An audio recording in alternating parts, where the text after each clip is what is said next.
Muling sinuspinde ang klase sa San Jose National High School sa Tacloban City matapos makatanggap ang panibagong bantang pamamaril ilang linggo matapos ang malagim na shooting incident doon. Yan ang umarangkadang balita ni Sylvia Abadingo.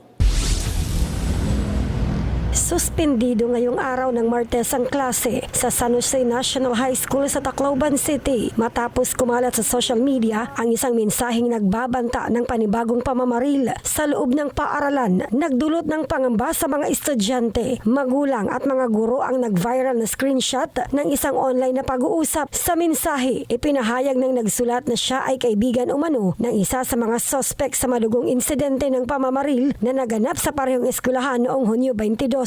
Binanggit pa sa mensahe ang oras kung kailan umano isasagawa ang planong pagpunta sa paaralan na lalong nagdulot ng takot sa buong paaralan. Bilang pag-iingat, agad na sinuspindi ng pamunuan ng San Jose National High School ang mga klase habang tinutugunan ng mga otoridad ang nasabing banta.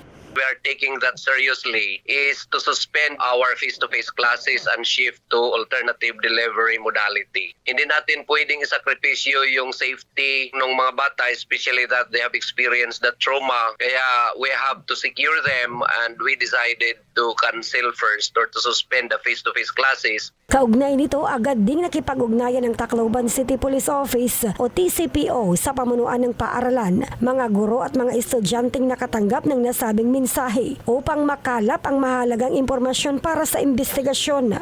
Patuloy ring sinusuri ng mga otoridad kung may kredibilidad ang banta o isa lamang ito sa mga gawaing naglalayong magasik ng takot. Naka-obtain ni nga screenshot nga nag-send nga tuhan GC kay GC niya eskwelahan nga igin-send hito nga student nga nakakarawat hito nga message.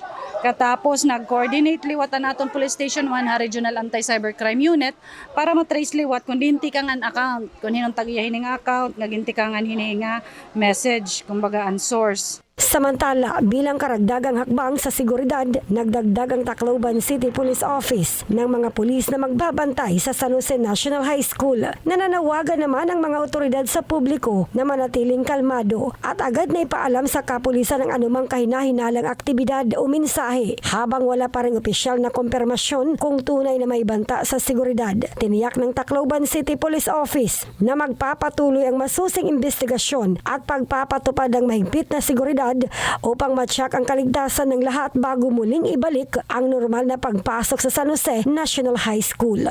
Mula dito sa Tacloban City, Sylvia Abadingo para sa PRTV News, nagseserbisyo para sa Pilipino.